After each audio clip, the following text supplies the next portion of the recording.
You're listening to the WholeHog Football Podcast, sponsored by Bud Anderson Home Services. Every Monday through Friday during the Razorbacks football training camp, bringing you the latest news, position analysis, and more. Here's your hosts, Matt Jones and Scotty Bordelon.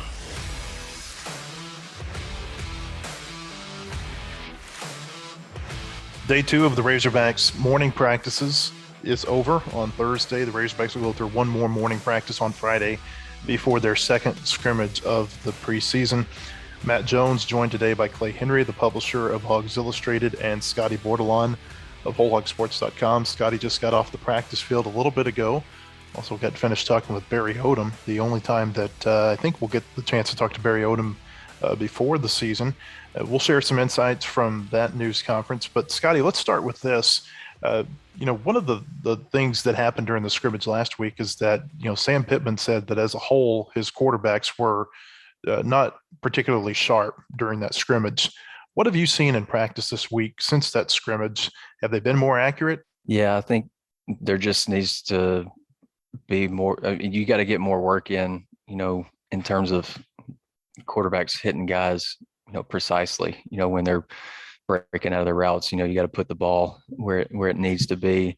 And I remember yesterday, I think about the only completed pass that I saw was, it may have been Lucas Coley completed to Ketron Jackson for a couple short gains. And Ketron Jackson's a guy that you want to get the ball to him where he can make something happen after the catch. But both of the grabs that he had yesterday were low. He went down to get them, so props to him for catching them, but he just, he's not in a position to make anything happen afterward. And you almost, if you're a quarterback and you're not getting a guy like that, the ball in space, you're basically turning him into a possession receiver, and that's not what he is. So I think, precision, accuracy could stand some improvement, obviously. I saw KJ Jefferson today. He was incomplete on all three of his attempts. He was high to Jaquaylin Crawford. Also targeted Crawford on a deep ball that Simeon Blair broke up. I thought it was a pretty good play by Blair. But again, that was, that deep ball, there were two guys that were with Jaquaylin Crawford. So you're kind of throwing in a double coverage there, which is not great. And then KJ also targeted Davion Warren on a slant that sailed way over his head. Hornsby was okay. He completed, I think, 1 out of 3 passes, but the pass that he did complete was a little swing pass to Bryce Stevens, and Hudson Clark blew it up. Like, Bryce Stevens might have had to come out if that was a live scrimmage setting. So I think it's just, putting your guys in positions to, utilize, the talents they have. And I think that just comes down to accuracy and just being a little bit more precise. Clay, how much do you think we can take out of these open portions of scrimmage when it comes to quarterbacks? Well, I think, first of all, you're seeing the very start of the practice, and hopefully, they'll loosen up and things will, maybe they're a little tight coming out. Of course, that's, you like to start fast in games too. I think that's what they call it, their fastball start, right? It's the whole idea of that. So I think it's not great, but I think it also reflects that we've only got a 15-minute snapshot, and that's unfortunate. That's the way it is.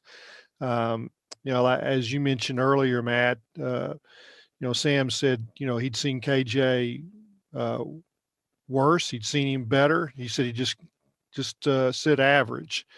I don't think average is really where you want your quarterback to be. So, but it's early in camp, and I will say that I think that defenses are usually ahead at this part in camp. And very few times in the 40 years that I've been covering football practices have you seen offenses click early in camp. There's just a lot of things going on, and usually the defense can put things together a lot faster than the offense. I tend to believe that they will, they'll get some polish and some sharpness. And for all we know, it's been better than that as the practices have gone on. But only thing we know is that 15 minutes, it hasn't been wonderful. Yeah, I just don't think it's fair to judge the quarterbacks to this point in camp just based on, those 4 plays that we get to see them run. Like, that is literally just maybe a minute or a minute and a half of the 2 hour workout that we're getting to see. And I mean, they're making more throws, and they're probably, Treylin Burks and Trey Knox aren't out there for KJ Jefferson. And those are two guys that, he's going to rely on. Those are reliable targets, sure-handed guys, and they're not running with them most days because, I think they're trying to be careful and, protect the top two targets he's got. And it's just not fair to just say that this is what the quarterbacks look like as a whole. Like, that's just a very, very small glimpse into what's going on. Yeah, I'll add one more thing, and this is I love to use analogies from other sports, golf. And I just know when I go to the driving range, those first four aren't very good. That is basically what this is. You're exactly right. Yeah. I mentioned we had our first chance to hear from Barry Odom today. Scotty, what were some of your takeaways from what he said? And here in just a minute, we'll play some highlights. Yeah, I think Barry, he's safety's guy. I think he likes what he's got at safety. Obviously with Jalen Catalan, it was interesting. He got asked about Jalen Catalan and, the year that he had last year, and him. I think Jalen and Barry are both like, Jalen, you got to have a better year this year than you did last year. And that's saying a lot, because Jalen was terrific. I mean, aside from, being disqualified from a couple games for, maybe being a little bit too aggressive or being on the wrong end of maybe a subjective call on replay, but he had a great year. But he knows both of those guys just have said that, they've got to be better. I think the depth at safety is really good. Like, Malik Chavis is a long, rangy kid, and he's probably looking like Catalan's backup, especially when the defense goes to a three front and you get 6 DBs out there. And Joe Fouché and Jaden Johnson, those are two more guys at another one of the safety spots.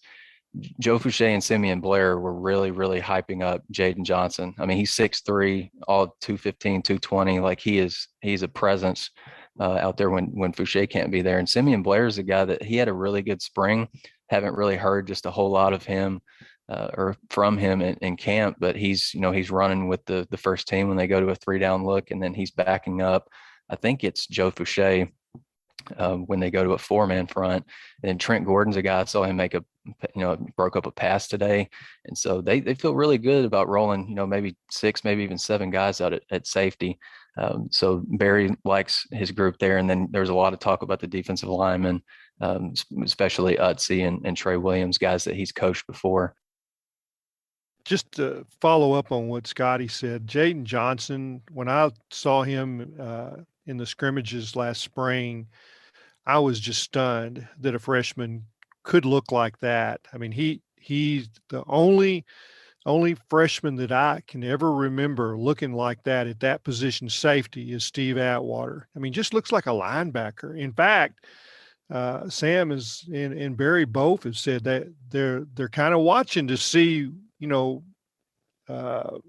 does he add another 5 to 10 pounds and he will be a linebacker, because you're just desperate for a guy at outside linebacker that has some cover skills, which he does. But it just kind of points to the options that it gives you in calling defenses. That now he's a true freshman. Just don't forget that. And true freshmen can make mistakes at safety, and the word safety means exactly what you think it does.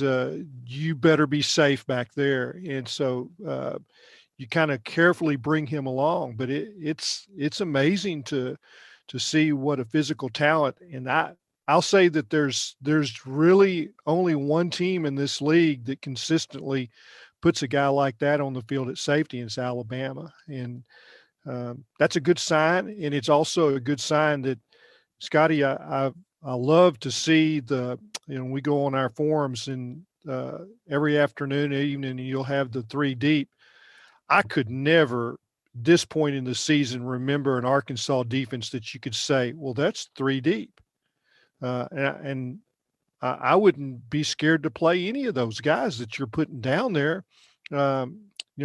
Even at linebacker, a guy like Jackson Woodard, I think is way better at this point in his career than where Arkansas has been at linebacker for the last 5 to 8 years for the third team linebacker, that you could put him in a game. As promised earlier, here are some sound bites from Barry Odom's time with the media earlier today. It's always a treat when you get to hear from the coordinators, but maybe even a little bit more so since Sam Pittman became the head coach at Arkansas, because the time that you get to visit with the coordinators has become a lot more infrequent. And so this will be one of the few times you actually get to hear from Barry Odom in his capacity as the Razorbacks defensive coordinator. Anybody that's been able to have a chance to watch us or maybe listen to our team talk has got hopefully within our organization, they've talked about the experience that we have coming back. And I look at, the program that Coach Pittman is building and put in place, the super seniors that came back, I'm just talking specifically on the defensive side, how valuable that is for us. And because they're, a year older, another year in the system, everyone speaking the same language.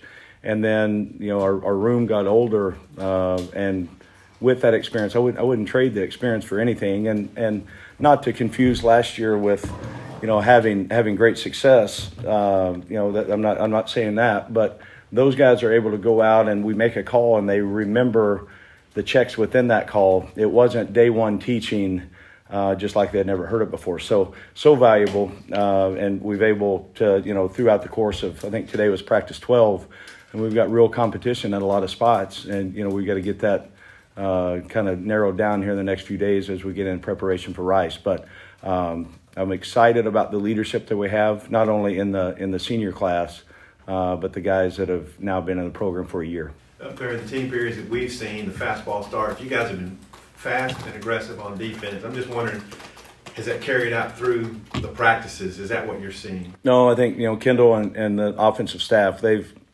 got our number plenty of times as well throughout practice. And, there's a lot of talented guys on that side of the ball that we're having to defend. I think the urgency on how you start practice really can set the tone on how you're going to carry out throughout the day. And that's something that we realized as a staff. We've got to get off to a fast start. There were times last year that we didn't. So you always work on things that you need to get better on. And that was one of us for our entire program on getting started fast. So, there's times offensively that we're going to see throughout the year, the different pace of play, whether it's, extra tempo or, the different things that go along with that. So I think it's been great for us, and we'll continue to work that. And hopefully once we see it in the real arena, it won't be a surprise for us. Sorry to take you back to last year too, but overall thoughts from defense from last year. You set the template for a couple of teams, and then there's a couple of games that you didn't finish very well. What did you think last year overall? Well, I thought that there were times that we did some really good things defensively. There are also times that we were, I didn't do a good enough job on getting us in position to win the close game. We really, there's 3 games that will forever stick out in not being able to finish those games when we had an opportunity to do it. So that's growing in how you coach, how you teach, how you learn, and then how you ultimately go execute. So, those things are teachable moments, and we try to continue to move the bar forward. And, those are situations that you can spend time in the off season. There's always a reason why. And so you try to get those answers and then put them into play. And just real quick, the year 2 under Sam, how are y'all better, and why are y'all better this year? I think, we're better because we've got a wonderful head coach that lays out a plan for us to go execute. And there's not any gray area on what it should look like, what it should be. He's a tremendous leader. He cares so much for our student athletes, and we're able to grow and be ourselves in this program. And our kids understand the openness, the honesty, and the transparency that he has, and ultimately what is important to our team and our program on how to go play. And our guys have bought into that. They're hungry to be good, and they're hungry to have success. We're excited about 16 days out on having an opportunity to go kick it off. Clay, one of the things that Barry Odom said today was that the physicality of the practice was as good as it has been to this point in the preseason.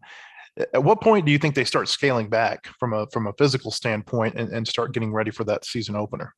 Yeah, well, there's Matt. That's a good question, and one of the things that you have to understand when you talk about practice and physicality, the offensive line and the defensive line, they don't scale back. They hit every single practice, every single day, and that's where you get the toughness of your team. And so that portion of practice, that won't go away. But what you will see go away is live tackling or live contact with backs, receivers, defensive backs, open field stuff, that, and maybe you scale back, maybe, the middle drills a little bit. But I think physicality will stay in the practices probably for another, 7, 8, 10 days. The Tuesday of Rice Week, which is, gosh, it's creeping up on us pretty quick, is coming. But I think that there's going to be 3 to 4 days every week, even during the season, the first half of the season, especially, where the offensive and defensive line and they engage, and it is physical. And I think that's what makes for a tough team, and I think it's what makes Sam Pittman, the right coach for where Arkansas wants to go. Yeah, and Scotty, to me, when you hear Odom, say something like that, it carries weight, because I think back to his Missouri teams, it seemed like those were always some of the most physical games that Arkansas would play when he was the coach there. Yeah, for sure. I think Clay hit it on the head. I think they wanted to, you have your first scrimmage and then you kind of see how you come out of that. And I think there were several guys that were banged up, dinged up, however you want to call it. A guy like AJ Green, he got back today. He missed, I think, the first 3 days of the week. Deion Edwards came back on Wednesday. So you're getting some guys back. Treylin Smith still isn't back. And I think TJ Hammonds has been out. But I think they wanted to get really physical today. Just kind of just rehash some of the things that maybe they been harping on, since the scrimmage. And then I think they want to get, obviously you got to get through Saturday scrimmage too. I think that's probably going to be another day where you really, really go at it, and could be one of those days where some of those position battles are maybe, I don't know if settled, but you could have maybe a clear front runner or a good idea in mind of who might start where. I think we're already starting to figure out some of those, especially like left guard. I think Brady Latham may have a leg up there. But just like right tackle, that's another spot that I think you've got to get nailed down, especially your depth there. I saw Dalton Wagner today. He's been battling a little bit. It seems like with his back, he's been wearing a wrap on his back, and he got some extra stretching today. Tycase Crawford came up, and then Marcus Henderson was behind him. So there's some things to still sort out, and I think the only way you can do that is you just got to get after it and get pretty physical. That right tackle spot, I think that is a crucial area of this team to watch over the next really month. And will they be able to make an anchor point and hold up in pass protection? And will they be able to run your right-handed team an awful lot with a right-handed quarterback? And watch out for Crawford. If Dalton doesn't have a good start, I think you'll see him jump in there. I know that's a guy that Sam Pittman is fascinated with, a 350-pounder with quick feet that can do some things. And you just got to make sure that he knows the offense and knows everything, and doesn't blow protections. But I would say that's a position. And Scotty, I know you've been carefully monitoring how they shuffled those. Marcus Henderson too. They're trying to figure out where they're going to go at that position, and will Dalton Wagner hold these two young guys off? Wanted to follow up on something that you talked about yesterday, Scotty, and that's that the running backs have been in and out for most of this week. I know AJ Green was back today, I think in a no contact jersey. Treylin Smith still not there, but based on what we've heard, we don't think this is serious with Treylin Smith. That this isn't something that's going to make him miss game time. No, I don't think so. I think from what we've been told, I think Treylin's going to be fine. And I think it's another instance of, maybe he did get a little bit dinged up in the scrimmage, but now that you're taking those precautions, just kind of like a Trey Knox and Treylin Burks. There's no need to push it with him. You know what you've got with him. He produced, when it mattered last year. So, he's a guy that can. I think it's opened the door for Raheem Sanders to really, I think, lock up that number 2 spot at tailback. That kid is so impressive physically. He's got a burst that, it's kind of stunning when you watch it. Like, even when he's got the ball in his hands, catching out of the backfield, ball hits his hands and he's ready to make a move instantly. And I think he'll be a pretty good guy to run between the tackles too. Cause you'd like to get Treylin Smith, more outside than between the tackles. But I think Raheem Sanders can give you some of both too, and just at a bigger body. And I think it's a big deal that AJ Green came back. I'm high on that kid. Comes from obviously a good background in Oklahoma. Track speed, another guy with track speed, and he's built pretty well. He's got a good foundation, got some good looking legs on him. For a true freshman, like the 3 guys that we know are kind of vying for that backup spot, along with Josh Oglesby, I think it's huge to make sure that AJ is out there for camp when they're doing all this installation. And I wondered when we got into maybe the second, third week of camp that you'd see some separation with Rocket Sanders, because he had spring ball. And I think that is just hard to quantify what an advantage that he had on those other freshman backs. That this is just an accelerated learning, because it's the second time that he's been through all this. And when I say second time, he had all of the winter, all of the learning, all of spring. And I expected him to be advanced, and maybe that's starting to click in a little bit, Scotty. For sure. On the offensive side, he is as physically impressive as Jaden Johnson is at safety. And that's what you want. You want more guys that are talented and look like that, and look like they can, withstand, the hits and the contact and the physicality that the SEC is going to bring. I think those 2 guys are fit for it. And Sam Pittman, we talked about it a lot. Sam said that the number 2 back is going to be talked about a lot. I'm getting ready to be talking about Rocket a lot this fall. The WholeHog Football Podcast is brought to you by Bud Anderson Home Services. Each day this week, we're going to continue our position analysis. Today, it'll be the defensive line. We have spent a lot of time during the preseason talking about the defensive line, in particular, these 3 transfers who have come in, Markel Utze and Trey Williams from Missouri, and John Ridgway from Illinois State. And Scotty, I thought it was interesting to hear Barry Odom talk about Utze and Williams today. Obviously, he recruited them to Missouri and coached them at Missouri. And he made some comments that I thought were interesting, that were basically to the point that because they have played within his system in the past, they are picking things up quicker than maybe other players who have transferred in. Yeah, I don't think there's any doubt about it.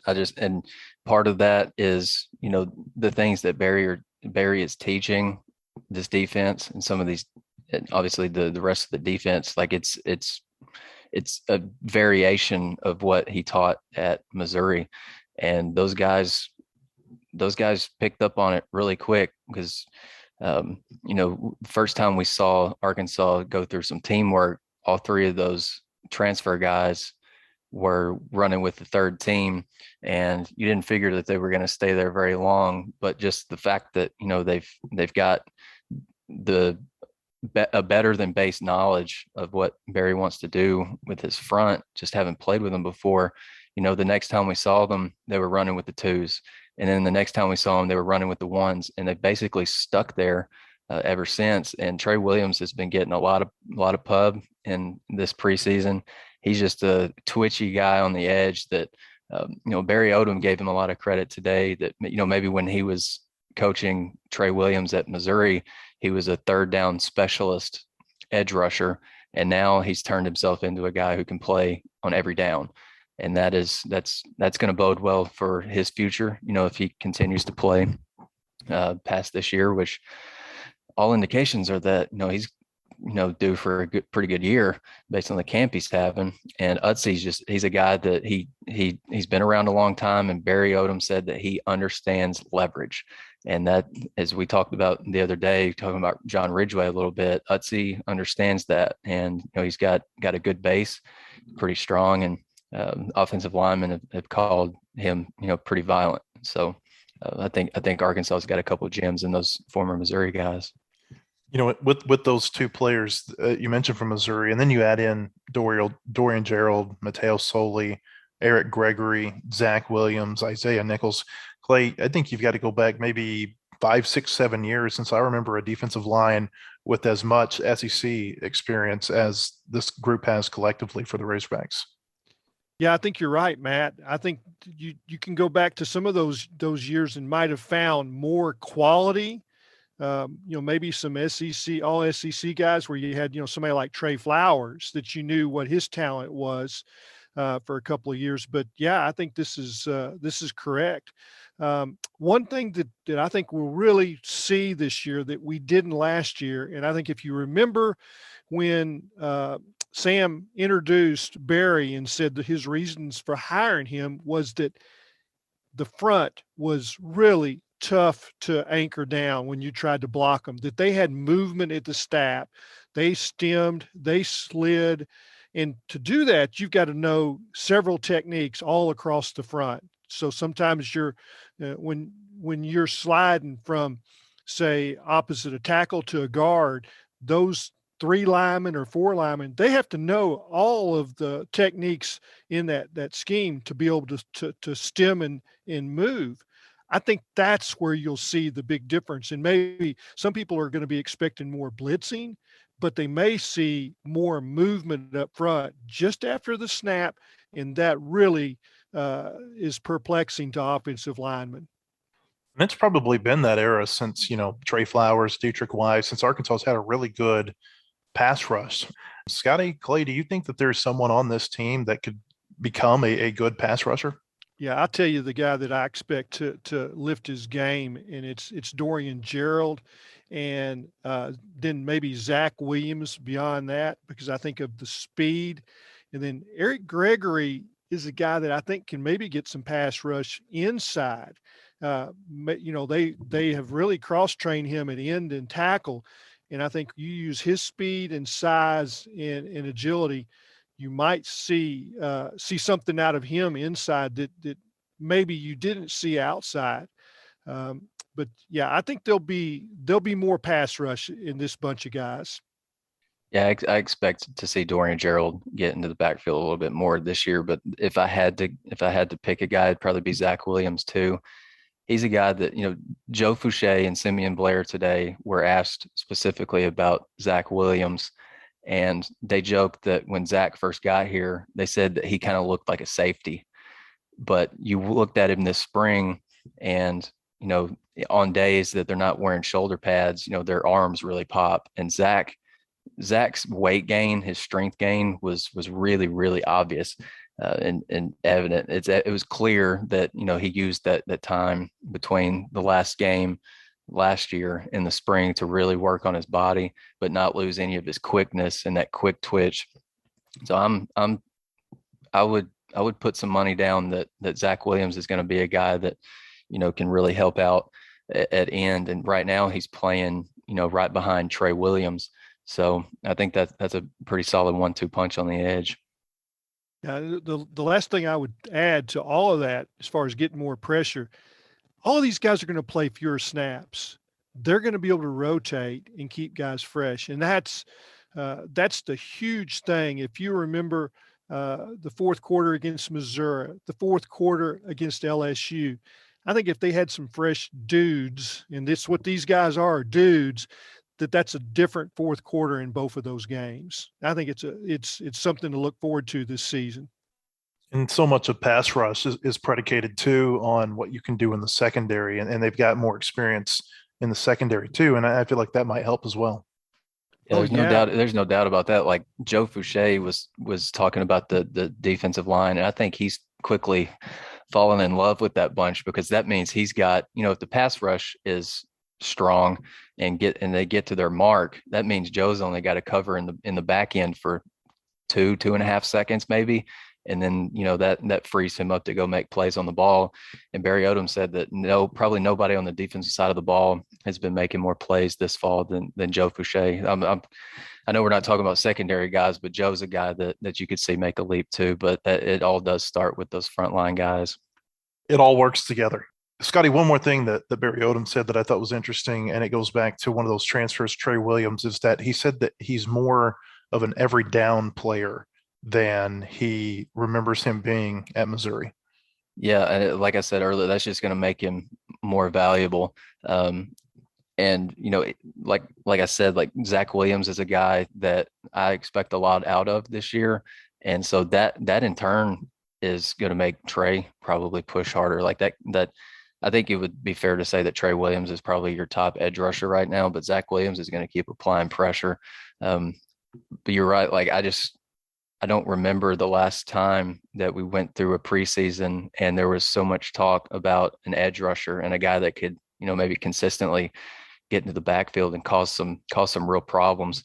But Trey's, I think he's 6'3", 6'4", about 255, 260. Like he's a problem for tackles to deal with. And Sam Pittman said that after the first scrimmage that, he had 3 guys at Georgia in his last 2 years there that also had problems, when they were matched up with Trey Williams. And now Myron Cunningham is getting some of that work now. And so that in turn, I think is just going to make Myron better. But yeah, Trey's certainly a guy to watch out for.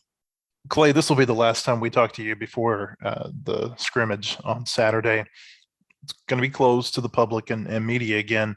But when you hear Sam Pittman talk after the scrimmage Saturday, what are some of the things you think that you're going to want to hear from him based on the reports that we got from the scrimmage last week? Yeah, I think just the continued progress of they know who their starters are more than likely. The continued progress of some of the freshmen, because now you'll start to say, okay, this is my travel roster. These are the guys that are going to play on special teams. You've got to get to a number. And so this is where you find out, okay, we've given the newcomers, and I'm not talking about the 3 defensive line guys, but wide receivers, defensive backs, and we've given them a heavy dose. And what do they know, and do we trust them? And I think that's what they're trying to find out Saturday. I know what everybody wants to know about, and that's quarterbacks and how sharp they are. But that will continue to get polished. They've got to decide. I mean, they're not going to change quarterbacks from KJ Jefferson. They've got to decide really who's going to get the work with first team, second team, and nobody wants to hear this. Are you a scout teamer? I mean, who's going to the scout team? Because you're going to really hone in on the first team and second team. And I think he probably won't answer those questions. He'll say, we want to look at the film, and we're going to take a lot of time to really review everything that we've got on tape. I've always said that Sunday after the first or the second scrimmage is when you make the decisions. All right, these are the guys that we're going to go to battle with. So, but that's what he's thinking. He may not say that Saturday afternoon. We'll have one more podcast before the scrimmage tomorrow. Tom Murphy of the Arkansas Democrat-Gazette will join us. Hope you join us then as well. Until then, go visit us at WholeHogSports.com for the latest from the Razorbacks preseason practice. For Clay Henry and Scotty Bordelon, I'm Matt Jones. We appreciate you joining us. The proceeding has been a production of WholeHogSports.com. Look for our latest podcast on iTunes, Spotify, or your favorite podcast store. And visit us anytime at WholeHogSports.com for the latest news and commentary.